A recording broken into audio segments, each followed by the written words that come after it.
né censure, la tua radio.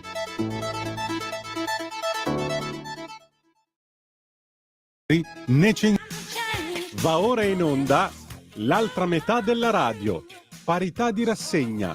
Conduce Laura Ravetto.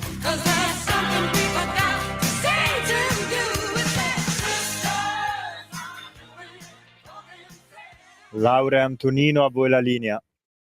Grazie caro Andrea, amiche e amici miei, ma non dell'avventura, di nuovo buon pomeriggio, siete sulle magiche onde di Radio Libertà, questa è l'altra metà della radio, io sono Antonino Danna e questa è l'edizione di oggi, lunedì 1 luglio dell'anno del Signore 2024, ma io voglio dare il bentornato alla padrona di casa, Laura Ravetto, buon pomeriggio.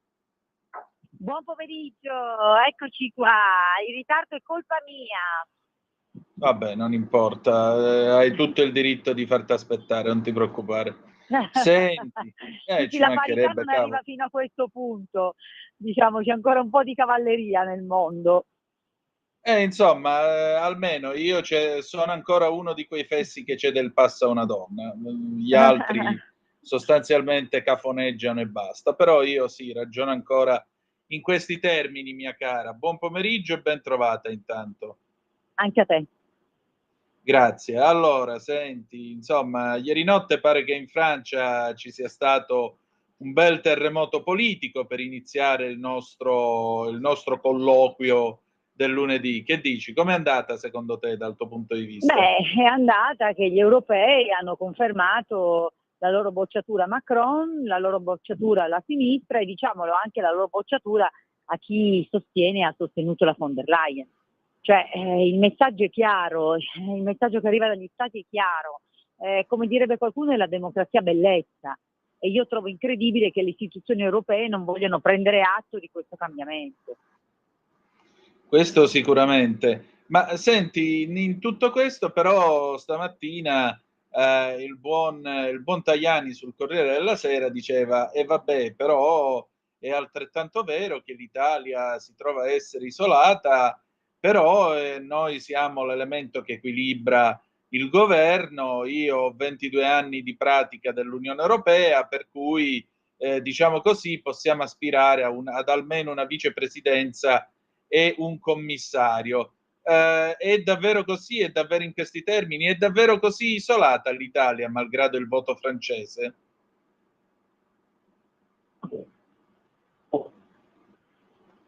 Cosa accade? Ti sento a spizzichi e bocconi. Vediamo un po'. No, eccoti. No. Dici.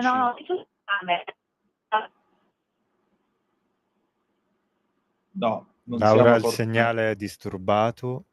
Sì, il segnale non ci aiuta, Laura, ahimè.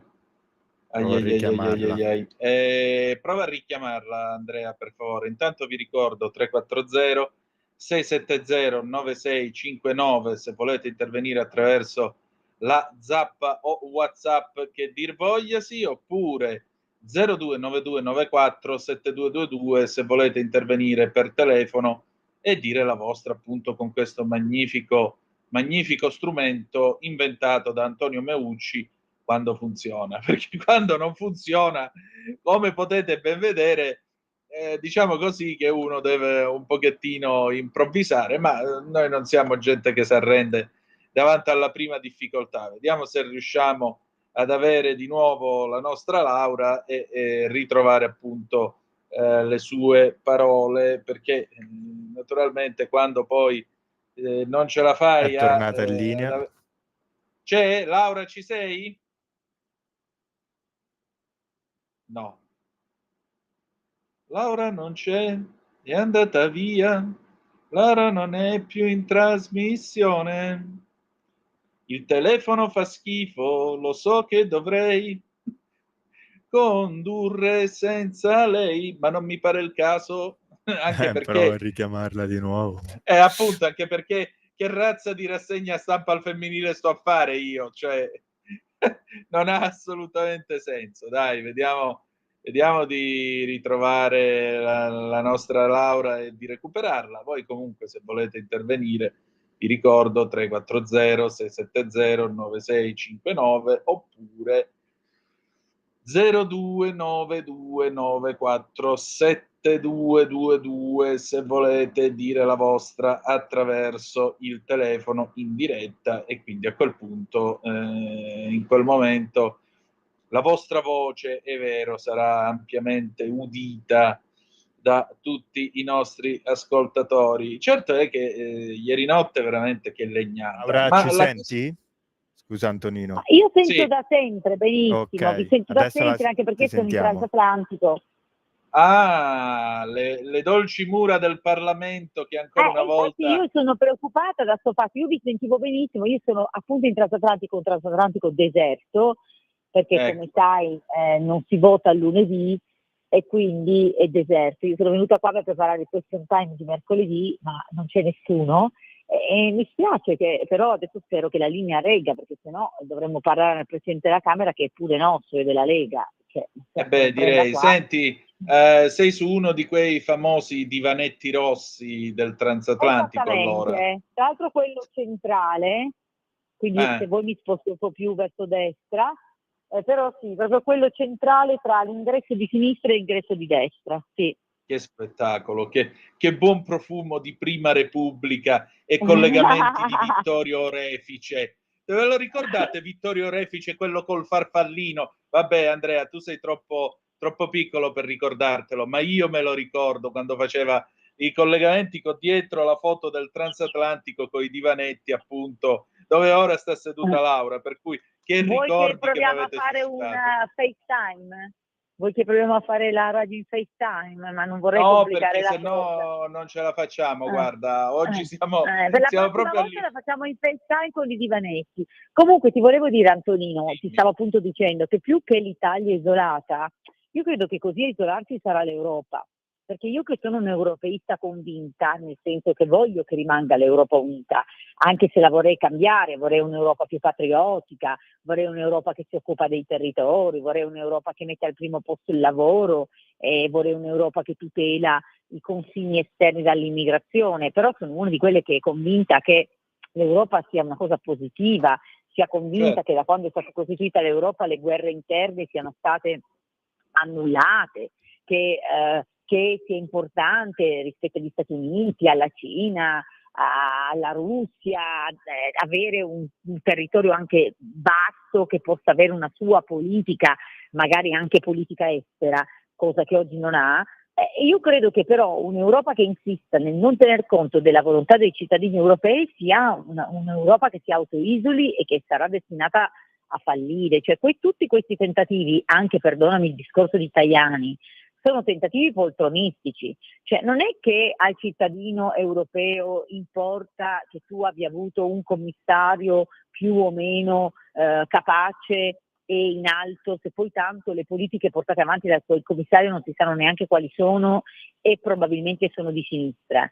Cioè se Tajani si accontenta di un incarico, salvo poi avere un'agenda sull'immigrazione economica di sinistra, è contento lui, noi non possiamo accontentarci. Laura, abbiamo una telefonata, se vuoi la prendiamo. Vai. Pronto, chi è là? Sì, eccoci qua. Antonino, buongiorno, Walter. Oh, ben trovato carissimo, dimmi tutto. Grazie mille, grazie per il ben trovato, sei l'unico che mi dice ben trovato, quindi...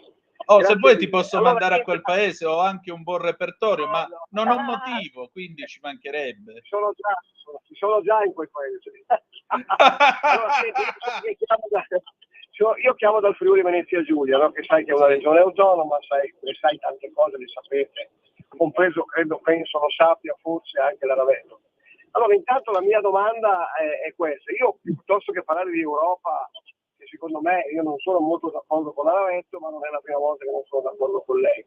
Non è vero, bisogna avere, come dice Salvini, bisogna avere più Italia e meno Europa, molta meno Europa. L'Europa è un sistema burocratico, tecnocratico, assolutamente dittatoriale. La moneta unica europea è un'unità di misura, ce l'hanno schiaffata come sempre da sinistra. Sì, però prima di partire in quarta con questi monologhi, che cosa di diverso rispetto a quel che ho detto io è? Io ho detto che vorrei un'Europa diversa, ma che secondo me far fallire l'Europa sarebbe sbagliato. Quello che dice Salvini, ma lei non mi deve spiegare. Lei prima di prendere le mie parole non le può cambiare, no scusate, perché io poi non sono tutti liberi anche di replicare le Momento, calma, una alla volta, perché sennò qua non si capisce. Ma lei non mi mette parole in bocca che io non ho detto, lei si deve calmare, perché lei qua è ospite nella nostra trasmissione, ma lei si deve calmare. Lei si deve calmare. Walter, però porta pazienza. Io la Un momento di serenità, perché sennò qua ci accavalliamo. Se c'è educazione. Serenità se c'è educazione. Ok, possiamo passare un'altra telefonata, Antonino. Questa è la mia trasmissione. Io le persone che non sono rispettose non le voglio sentire. Scusate, di libertà, ma si fa parlare tutti. Andrea, chiudi la telefonata cortesemente. Questa è la mia trasmissione. Sono ospiti miei, sono educati. Se io gli faccio un'osservazione, non mi parlano addosso e ascoltano, e soprattutto non travisano le mie parole. Come se io avessi detto cose diverse dal segretario. Il segretario la pensa esattamente così. Non c'è nessuno della Lega che dica che bisogna uscire dall'Europa. Se l'ascoltatore pensa che si debba uscire dall'Europa, la pensa lui, ma non è che dice che la pensa diversa da me e dal segretario, perché il segretario non ha mai detto che si debba uscire dall'Europa. Dire che ci vuole più Italia in Europa vuol dire esattamente quel che ho detto io, cioè avere un'Europa diversa che si occupa dei territori e quindi delle esigenze italiane. Quindi non accetto che vengano strumentalizzate le mie parole. Detto questo, Antonino, prego. Detto questo, osserverei anche un'altra cosa. La prima: indipendentemente dalle idee che si possono avere, non si parla addosso a una signora, punto. Per una questione di cortesia nei confronti del gentil sesso, perché va bene la parità, va bene quello che cacchio volete, ma un minimo di educazione è sempre gradita. La seconda cosa che mi permetto di osservare: non solo non si parla addosso a una signora per una questione di cortesia, ma soprattutto, siccome questa è la radio e non la televisione, e siccome io personalmente ho l'orticaria quando si fanno i gallinai in televisione, lei non mi deve interrompere, io non l'avevo interrotta, allora abbiate pazienza, la regola qui è molto semplice e ve la dirò dialettalmente: parlano fissa a vota, traduzione: parla un fesso alla volta. Siccome qui nessuno è fesso, parla un interlocutore alla volta e per cortesia, appunto, non si dà sulla voce alle signore. Tutto qua. No, ma soprattutto, Antonino, perdonami, non è questione di essere signora o no. Io sono la conduttrice di questo programma, esatto. Ok? Quindi non sono, diciamo, una che non può interagire con chi fa le domande.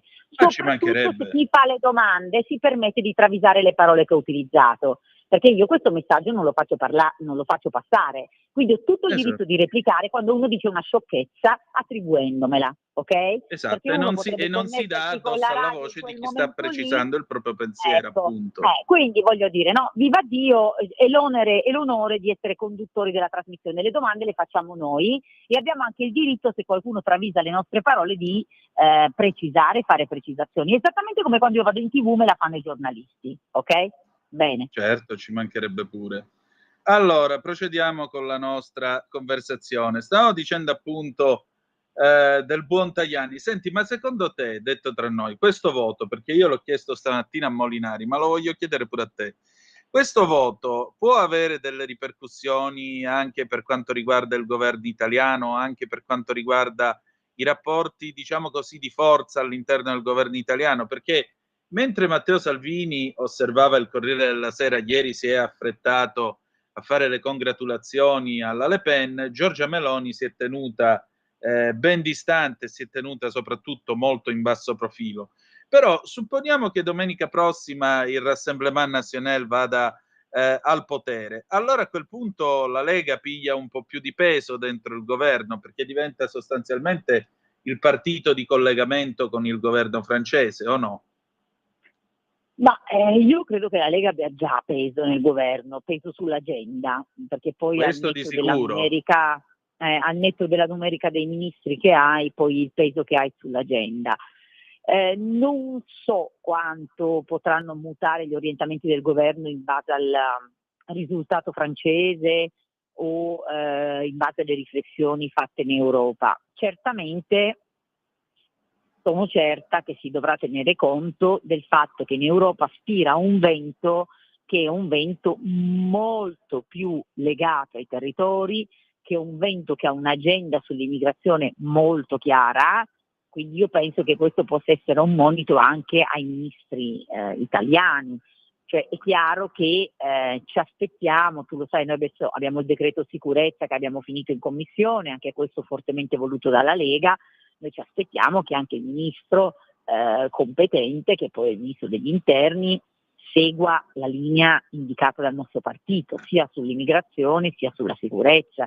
Cioè la prima domanda dei cittadini italiani in questo momento è sulla sicurezza, oltre diciamo alla domanda economica e quindi quella sui ovviamente salari, pensioni, ma la domanda di sicurezza, e questo è chiaramente anche un motivo, diciamo un cavallo di battaglia della Le Pen e del suo partito. Quindi io credo che di questo si dovrà tenere sicuramente conto. Se invece tu mi chiedi cambieranno gli equilibri, no. Io non credo neanche in futuri rimpasti. Io penso che il governo rimarrà così com'è fino all'ultimo anno. Sai, si parla molto adesso del fatto che forse potrebbe andare un ministro a fare il commissario in Europa.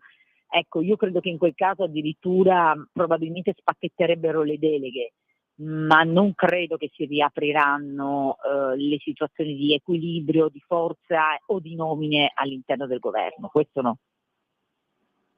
Senti, ma una notazione, diciamo così, di carattere storico, a maggior ragione visto il fatto che sei di Cuneo. Il Piemonte ha sempre avuto, soprattutto diciamo la parte occidentale del Piemonte, ha sempre avuto stretti rapporti anche di carattere culturale con la Francia. Allora, a maggior ragione ti chiedo, dal tuo punto di vista, secondo te che cosa ha spinto in particolare i francesi a questo voto?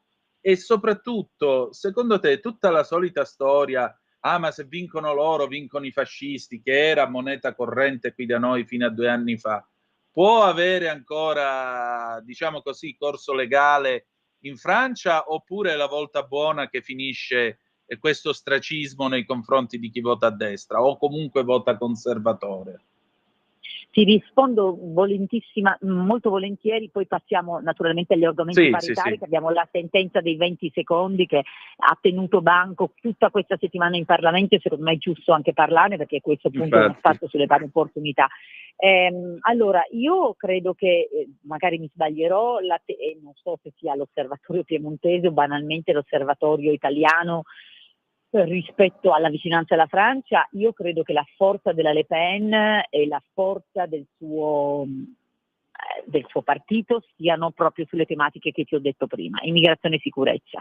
Non credo che la sua ricetta economica sia quella che risulta necessariamente vincente rispetto alla ricetta economica dei progressisti o di quelli di sinistra. Credo che la differenza sia proprio nella tutela della sicurezza e delle persone, che poi si risolve nella tutela dei più fragili, cioè quello che secondo me non hanno capito le sinistre europee è che loro, nell'insistere a voler far finta di non vedere che il tema migratorio irrisolto sta portando danni non sulle classi abbienti, non su coloro che comunque possono comunque fare una vita al riparo dalle aggressioni, al riparo dalla concorrenza sleale dei lavori sottopagati, ma sta portando danno alle classi meno abbienti, alle fragilità che storicamente votavano a sinistra e che oggi invece votano a destra e votano neanche centrodestra, a destra, perché la sinistra ha perso la partita della tutela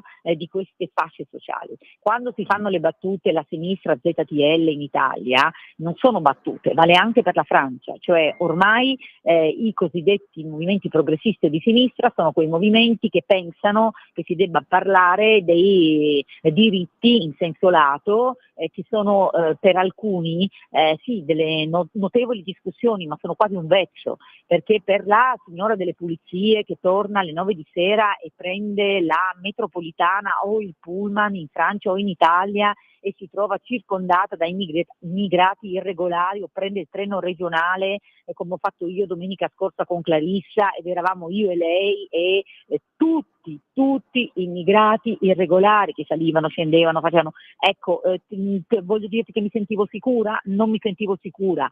E io ho gli strumenti eventualmente per dire vabbè, sai cosa c'è, troverò il modo di affittare una macchina. La signora che fa la cassiera all'Esselunga non ha lo strumento, deve per forza prendere il treno regionale e loro hanno una domanda di sicurezza.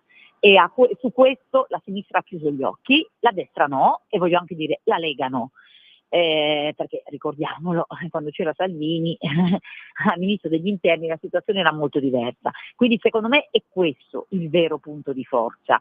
La questione fascismo non fascismo è una questione che sicuramente, tu hai fatto una domanda naturalmente retorica a cui già hai dato una risposta, sicuramente superata. La stessa Le Pen ha espulso dal suo partito tutti coloro che avevano avuto qualche velleità nostalgica.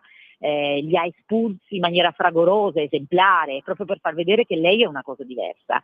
Quindi persino sì, suo padre. io credo, esatto. Quindi sì, io credo che questo non sia più il dibattito. Il dibattito è tra chi vuole tutelare le classi fragili, deboli, sia economicamente sia dal punto di vista della sicurezza, e chi, cioè una sinistra, ha scelto i salotti. Io non ho niente contro i salotti, però non bastano i salotti. Ci vuole prima di tutto la tutela della popolazione. Questo sicuramente, anche perché se si dimentica questo è normale che poi la gente non ti crede e non ti va più appresso, poco ma sicuro, specie in una Francia che è attraversata dal problema delle banlieue dei francesi di seconda e terza generazione. Assolutamente. Poi invece guarda, ti devo dire, Antonino, dobbiamo parlarne assolutamente, sì, che in queste 2 settimane ha fatto molto scalpore e si è pronunciato su questo anche il segretario Salvini, questa sentenza dei giudici in secondo grado, sì, la quale ha sostanzialmente detto, collegio mi pare tra l'altro tutto femminile, Antonino, la quale ha sostanzialmente fatto, non ho ancora letto le motivazioni, ma ho letto le motivazioni del primo grado, ha negato il riconoscimento di violenza nei confronti di una donna in capo a un sindacalista, perché la donna sostanzialmente avrebbe reagito ai patteggiamenti, ai baci sul collo. Adesso insomma il dettaglio si potrà andare a vedere, diciamo, nella descrizione del fatto, solo, e naturalmente il mio solo è ironico, dopo 20 secondi. Ora questa cosa è abbastanza incredibile, perché come noi sappiamo benissimo e facciamo molta comunicazione su questa radio, una donna in qualunque momento può dire di no a un uomo. Non è che se una donna reagisce dopo 20 secondi, soprattutto perché magari ha avuto un momento di paralisi o rimasta attonita, è rimasta così pietrificata, se reagisce al 25esimo secondo allora non è più violenza. E quindi questa sentenza ha fatto molto scalpore e ha portato al dibattito sulla necessità o meno di modificare l'articolo 609 del codice penale, 609 bis, il quale dà la descrizione degli atti di violenza e il quale dice: chiunque con violenza, con costrizione, induce un'altra persona ad atti sessuali non voluti. E la sinistra ha iniziato a dire che dovremmo cambiare questo articolo introducendo anche il concetto di chiunque senza il consenso dell'altra parte. Ci sono anche molti movimentismi in questo. Io mi sono permessa di dire che in realtà introdurre questo concetto di consenso nell'articolo 609 sarebbe pericoloso, perché tu capisci, Antonino, che a quel punto, spostando l'onere della prova sul consenso, diventa abbastanza complicato per un soggetto a posteriori dimostrare il consenso. Però sicuramente questi giudici hanno sbagliato, perché invece quello che è sempre presunto è il dissenso, cioè non è che la vittima deve provare di essere stata dissenziente, il dissenso è presunto e il carnefice o comunque l'imputato, poi il carnefice lo deciderà una sentenza, che deve dimostrare che il soggetto non era dissenziente. Quindi questi giudici giudici hanno, secondo me, disatteso tutta la giurisprudenza costante che dice che il dissenso è presunto e il dissenso si può esprimere anche dopo 20 secondi ed è sempre presunto. Io ho fatto questa domanda, Antonino, alla Commissione Femminicidio, alla Presidente della Corte di Cassazione, che tra l'altro è una Presidente donna, e le ho proprio detto: guardi, secondo me sarebbe stato sufficiente utilizzare questa giurisprudenza senza modificare l'articolo 609, e lei mi ha dato ragione, mi ha detto che effettivamente secondo lei la modifica del 609 codice penale non sarebbe necessaria, e mi ha anche detto una cosa, Antonino, che io e te diciamo sempre in questa trasmissione, cioè che sul tema violenza di genere il nostro paese, diciamolo anche grazie alla Lega, anche grazie a quello che ho fatto io, ma anche grazie soprattutto a quello che ha fatto la ministra Bongiorno, l'ex ministro Bongiorno, è molto avanti nella legislazione contro la violenza di genere. Rimane semplicemente un tema di applicazione, talvolta anche di formazione dei giudici e quindi di applicazione della stessa legge da parte dei giudici. Scusami, trovo doveroso che dovessimo parlarne, perché non solo ci ha espresso il segretario Salvini, quale si è dimostrato scandalizzato da questa sentenza, ma anche perché, ripeto, c'è stato un notevole dibattito parlamentare su questo, e mi sembra giusto mandare un messaggio alle donne molto chiaro, e cioè che non è che una sentenza possa cambiare la statistica e soprattutto la giurisprudenza costante, e cioè che una donna è libera di denunciare e non deve aver paura di dover dimostrare lei di aver avuto il dissenso nell'atto sessuale, ma è l'imputato che dovrà dimostrare che c'era il consenso. Questo è importante, perché sennò mandiamo il messaggio alle donne che denunciare non solo è inutile, ma certe volte può essere dannoso. Cioè, immaginati una donna che trova il coraggio di denunciare e poi si trova una sentenza che dice no, ma tu dovevi reagire al quinto secondo, perché se reagisci al 25esimo io assolvo il tuo carnefice, ecco. No, ma poi francamente lo trovo veramente senza senso. Chi è che prende il rilevamento dei tempi, per esempio? Cosa c'è? Il molestometro che appena uno mette una mano su una tetta piglia e comincia a contare i 20 secondi? Ma davvero qui stiamo ragionando di queste cose in questo paese? Cioè, chi prende i tempi, soprattutto da dove si prendono? Come è considerata? Vedete, poi sai, è questo avvolgersi in questo cavillare, ecco, in questo cavillare che veramente sa di azzeccagarbugli. Perché poi, al di là del fatto che le donne non denunciano, e questo è gravissimo, ma c'è anche un altro fatto, cioè il cittadino poi dice: ma io mi devo andare a mettere in mano a una giustizia che può anche dare il là a una sentenza di questo genere. Come faccio a sentirmi al sicuro davanti al tribunale? Come faccio a pensare che riceverò una tutela dei miei diritti? Dov'è la tutela dei miei diritti? Il mio interesse legittimo, Esatto. come viene tutelato? E questa è, credo, una presa di posizione, perché dovrebbero essere, a mio mediocre parere, i giudici stessi quelli che lavorano con le sentenze e parlano con le sentenze a dire qualcosa davanti a una cosa del genere, perché poi è vero che una sentenza non fa primavera, però questa roba comunque lascia pensare, lascia riflettere, perché uno dice vabbè, e chi li prende i tempi, come facciamo a validare? Che ci mettiamo? Ci mettiamo il team che fa la rilevazione, i cronometristi delle Olimpiadi, per vedere se sono 20 secondi. Ma poi perché 20? E perché non 15 o 40? Chi lo dice? No, in effetti incredibile. Poi, per carità, aspettiamo le motivazioni, e come sai, cioè, questo soggetto è stato assolto, quindi noi non possiamo commentare, cioè nel senso possiamo commentare, ma le sentenze si rispettano. Però sono davvero curiosa di vedere le motivazioni, perché o ci sarà qualche altro elemento o mi risulta davvero incredibile, anche perché a sentire l'avvocatessa della vittima, di fatto la presunta vittima è stata creduta. Cioè è stato creduto che lei abbia subito, diciamo, queste avance non richieste, quindi davvero mi risulta incomprensibile, soprattutto se, ripeto, arriva da donne. Però anche su questo la Presidente della Corte di Cassazione ha confermato che spesso il pregiudizio è insito anche in noi stesse donne, quindi effettivamente cercheremo di capire, però ecco, sono lieta che questo governo abbia fatto una norma apposita per introdurre la formazione di tutti coloro che sono coinvolti nella lotta alla violenza di genere, e tra tutti, oltre alla polizia giudiziaria, oltre a coloro che sono nei pronto soccorsi, però ci sono anche i magistrati, perché è indubbio che sia necessaria una specializzazione dei magistrati.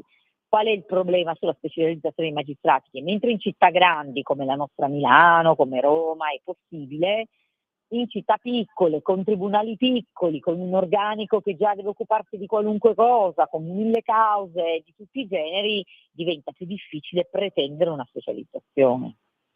Laura, senti, sono le 15:51 e abbiamo 4 minuti. Io però voglio portare alla tua attenzione e a quella degli ascoltatori questa notizia che arriva da RaiNews.it ed è stata battuta ieri, e ieri, essendo domenica, non è passata molto all'attenzione dei media e dei cittadini, però a questo punto lo diciamo.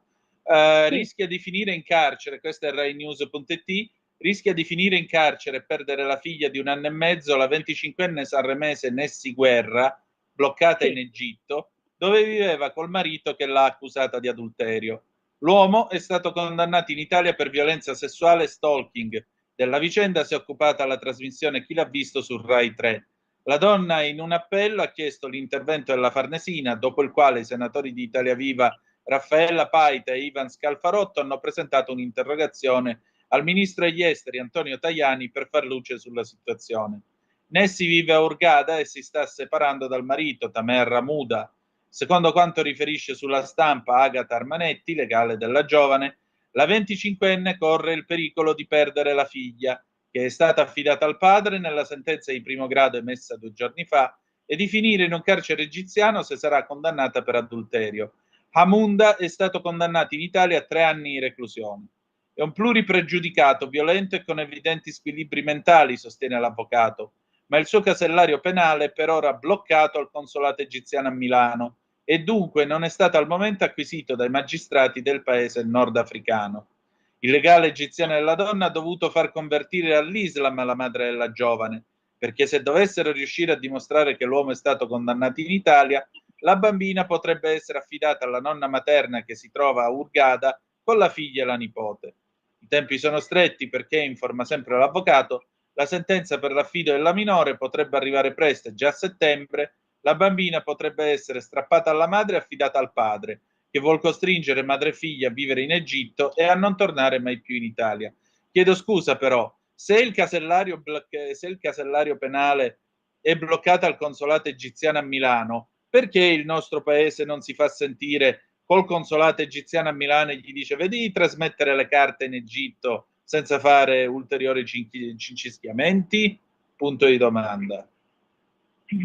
Questo non so, bisognerebbe chiedere al ministro degli esteri, al sottosegretario degli esteri, non so se se ne stiano occupando oppure no. La notizia l'ho letta anch'io, qualcuno dice occhio perché qua rischiamo il secondo caso Regeni. Indubbiamente la cosa incredibile è che abbiamo a che fare con un paese dove pare che questo marito abbia utilizzato delle foto private della donna in bikini, non so che, e si è riuscito a farla condannare, mi pare addirittura per contrarietà ai pubblici costumi, cioè una follia. Quindi indubbiamente questa è una situazione che spero che abbia l'attenzione del Ministero degli Esteri e che abbia l'attenzione del nostro paese. Mi viene l'osservazione che indubbiamente bisogna prestare grande attenzione quando ci si trasferisce in un altro stato, con uomini che hanno, diciamo, un contesto culturale, questo l'avrà anche molto particolare di suo, però diciamo, ecco, non è che l'Egitto sia un paese dove i diritti delle donne sono particolarmente, diciamo così, sentiti, quindi chiaramente bisognerà fare di tutto per impegnarsi e bisogna anche creare consapevolezza nelle donne che, ecco, prima di andare all'estero con dei bambini e delle bambine bisogna essere certe di avere dei compagni di un certo tipo, perché troppo spesso sento racconti di donne che poi hanno difficoltà a rientrare con i figli, o peggio di padri che magari sono andati via con i figli. Quindi questo è certamente un tema che dovrà essere attenzionato dal governo italiano. Immagino che ci saranno interrogazioni parlamentari su questo, Antonino, immagino soprattutto da parte dell'opposizione, perché poi in questo caso è più facile da parte dell'opposizione tentare di cavalcare l'argomento per dire che non si fa o si fa troppo poco, però ecco, sono certa che invece il nostro ministro se ne occuperà. Molto bene, allora Laura, noi chiudiamo qui e ci ritroviamo l'8 di luglio, se ti va. Assolutamente, mi va assolutamente. Prenderemo tutte le telefonate come sempre. Chi ci telefoni sappia che noi siamo persone che interagiscono con chi telefona e che quindi bisogna essere rispettosi e accettare l'interazione, perché questo non è un palco dove uno sale e dice cose anche magari non corrette, non perché pensate da lui o da lei, ma perché attribuite a me, nella specie, o ad Antonino se capitasse, la persona potrà dirti guarda non hai capito cosa ho detto. Quindi questa è una radio libera e la libertà sta anche nel poterti dire stai sbagliando, stai dicendo una cavolata. Quindi vi aspettiamo numerosi il prossimo lunedì, viva tutti. E meglio non si poteva dire, la canzone con cui ci salutiamo e che dedico con molta invidia a chi se lo può permettere di fare un bel bagno, Gino Paoli, Sapore di sale del 1963. Stasera filo diretto con Matteo Desio, grazie per essere stati con noi, ricordate che the best is yet to come, il meglio deve ancora venire. Con me ci ritroviamo domani alle 7:30 per la rassegna stampa, con Laura tra una settimana. Grazie a tutti. Ciao a tutti, ciao Antonino. Ciao.